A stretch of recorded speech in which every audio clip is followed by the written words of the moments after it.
Pemirsa, setelah menunjuk Hanif Dakiri sebagai pelaksana tugas Menpora, Presiden Joko Widodo akan kembali menunjuk pelaksana tugas menteri. Hal itu karena dua menteri Jokowi yakni Puan Maharani dan Yasona Lauli akan mundur ketika dilantik sebagai anggota DPR Oktober mendatang.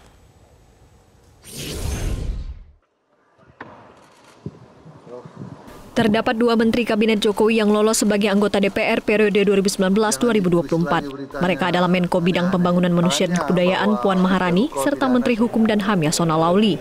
Keduanya lolos sebagai anggota DPR RI dari PDI Perjuangan. Berdasarkan undang-undang, menteri yang terpilih sebagai anggota DPR harus mengundurkan diri dari jabatannya di eksekutif saat dilantik pada 1 Oktober 2019. Menteri Sekretaris Negara Pratikno mengaku bahwa Presiden Jokowi sudah mengantisipasi bakal mundurnya Menteri Puan dan Yasona dan segera menyiapkan PLT. Dan sama saja 1 Oktober dilantik, nanti masih ada waktu 20 hari lagi, kurang lebih sikap Presiden juga akan mengangkat PLT untuk beberapa jabatan menteri yang kosong karena dilantik sebagai anggota DPR kan tidak banyak. Ya. Pengunduran diri menteri karena terpilih sebagai anggota DPR pernah terjadi pada pemerintahan Presiden Susilo Bambang Yudhoyono tahun 2009. Saat itu, sejumlah menteri kabinet SBY digantikan oleh pelaksana tugas atau menteri ad interim. Sejumlah menteri ad interim itu adalah Menkominfo Muhammad Nuh yang juga merangkap Menteri Kebudayaan dan Pariwisata yang ditinggalkan Jero Wacik, kemudian Menteri Perdagangan Mari Pangestu merangkap Menteri Koperasi dan UKM yang dilepas Surya Dharma Ali. Kemudian Menko Polhukam Widodo AS merangkap posisi Menpan yang ditinggalkan Taufik Effendi, lalu Menteri PU Joko Kirmanto merangkap Menteri PDT yang dilepaskan Lukman Edy. Tim Liputan, Metro TV. Pemirsa, setelah Hanif Dakiri merangkap jabatan Menteri Ketenagakerjaan dan PLT Menpora, Presiden Joko Widodo juga harus menyiapkan nama 2 orang pelaksana tugas menteri untuk menggantikan posisi Puan Maharani dan Yasona Lauli yang akan dilantik sebagai anggota DPR. Untuk membahasnya telah hadir di studio tenaga ahli Deputi Kantor Staf Kepresidenan Ali Mohtar Ngabalin. Bang Ali, selamat malam. Selamat malam, Assalamualaikum warahmatullahi wabarakatuh. Bang Ali, jadi 1 Oktober nanti Puan dan Yasona akan dilantik menjadi anggota DPR. Apakah keduanya sudah mengajukan surat pengunduran diri kepada Presiden? Nanti secara otomatis sehari sebelumnya atau seminggu sebelumnya, karena kan setiap anggota DPR RI itu kan mempersiapkan administrasi lain-lain terkait dengan persiapan pelantikan. Jadi mekanisme ini sudah berjalan sejak lama. Tapi sampai sekarang belum mengajukan surat itu? Belum. Oke. Terkait dengan persiapan untuk pengganti kedua ini, sudah disiapkankah? Belum dibicarakan. Sebetulnya belum dibicarakan, tetapi bagi Presiden kan pasti Presiden tahu. Karena koordinasi di birokrasi ya, sistemnya sudah berjalan. Yang pertama di tingkat Menko itu kan masing-masing sudah tahu karena ada rapat koordinasi, ratas, kemudian rapat paripurna, sidang paripurna di Istana Negara, sehingga yang seperti ini kan pada tingkat substansinya. Jadi kalau PMK, Menteri Koordinator, tentu nanti mungkin Menko juga yang akan menjadi PLT-nya. Kemudian kalau ini Menteri Hukum dan HAM, ada Menko-nya. Jadi saya kira kalau macam Menko Polhukam ya, atau sebutlah seperti Menteri Hukum dan HAM, ya dia setingkat menteri atau mungkin juga nanti Menko. Oke, tapi yang jelas belum ada pembicaraan yang mendetail soal siapa yang akan menggantikan ini. Tapi apakah kalau kita lihat dari misalnya Hanif Dakiri, sama-sama politikus PKB akhirnya menggantikan Menpora Imam Nahrawi, apakah itu juga akan terjadi? Ini kan 2 menteri dari PDI Perjuangan, apakah juga nantinya akan diisi oleh PDI Perjuangan? Bisa saja mungkin nanti Mendagri, atau bisa saja mungkin Mensekap, atau mungkin juga bisa Pak Pratikno, atau mungkin bisa juga dari Menteri Hukum dan HAM.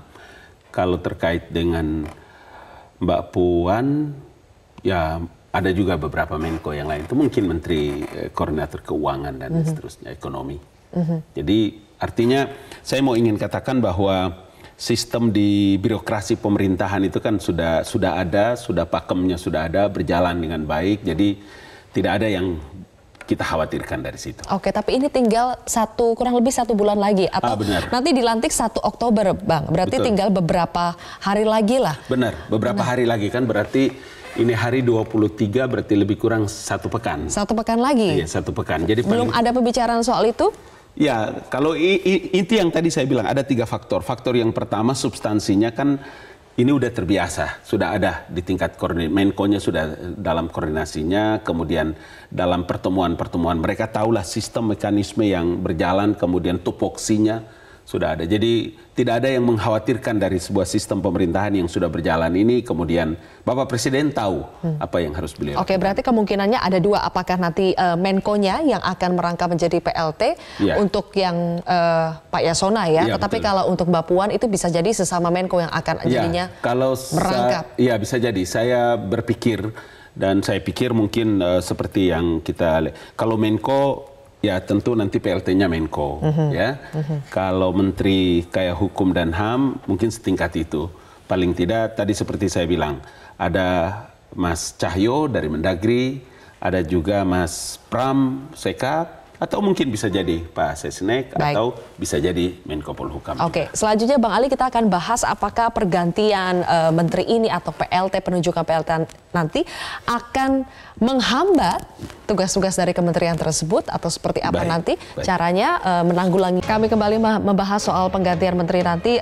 Bang Ali, apapun nanti keputusannya, apakah menunjuk PLT dari sesama menteri ataupun menunjuk orang baru sebagai PLT atau sebagai menteri, ada resiko bahwa jalannya pemerintahan atau roda di kementerian tersebut bisa terhambat. Bagaimana pemerintah mengantisipasinya? Ya, ini kan tinggal 20 hari lebih kurang ya. Karena masuk dengan pelantikan Bapak Presiden di periode kedua. Artinya dalam 20 hari itu tidak ada keputusan-keputusan penting yang diambil oleh PLT. Paling tidak terkait dengan urusan-urusan administrasi, itu satu. Yang kedua, di setiap kementerian lembaga itu kan sudah ada sistem yang memang dibikin, mekanismenya berjalan dari Menteri 5 tahun lebih kurang ini. Jadi tidak ada yang perlu dikhawatirkan. Karena apa? Karena memang ini akan berjalan dengan sendirinya dan tidak akan terganggu. Itu sebabnya kayak seperti di Menko Mbak Puan ini.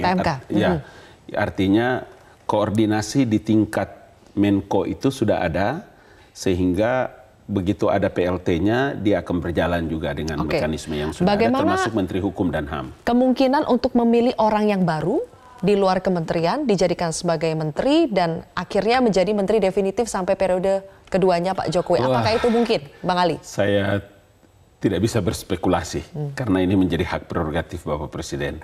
Tapi yang pasti, insya Allah kita yakin dan Bapak Presiden juga tahu pasti bahwa menjamin bahwa tidak akan mungkin terganggu jalannya semua kegiatan di menteri yang akan dilantik menjadi DPR RI. Karena sistemnya ini kan sudah jalan. Dan atau jangan-jangan mungkin nanti pengumuman Menteri Kabinet Kerja Jilid 2 ini akan dimajukan? Apakah itu mungkin terjadi? Lagi-lagi saya tidak bisa. Lagi-lagi saya tidak bisa berspekulasi. Seperti apa? Tapi yang lalu-lalu kan begitu habis pelantikan, ya, yang lalu-lalu, yang tahun periode-periode lalu kan setelah pelantikan, sorenya kemudian Bapak Presiden mengumumkan kabinetnya. Pak SBY juga begitu. Oke. Ya. Berarti masih belum bisa dipastikan kapan pengumumannya, tetapi kalau melihat trennya ini biasanya setelah pelantikan Presiden, termasuk juga untuk PLT nanti pengganti dari Menko Puan Maharani dan juga Menkumham Yasona Lawli yang akan segera dilantik menjadi anggota DPR, belum ada pembahasannya. Tetapi dipastikan bahwa kinerja pemerintahan roda di kementerian tersebut tidak akan terganggu dan dia akan berjalan dengan baik dengan mekanisme yang sudah ada. Oke, terima kasih Bang Ali Mokhtar Ngabalin telah bergabung bersama kami di Prime Time News. Pemirsa, setelah menunjuk Hanif Dakiri sebagai pelaksana tugas Menpora, Presiden Joko Widodo akan kembali menunjuk pelaksana tugas menteri. Hal itu karena 2 menteri Jokowi yakni Puan Maharani dan Yasona Lawli akan mundur ketika dilantik sebagai anggota DPR Oktober mendatang.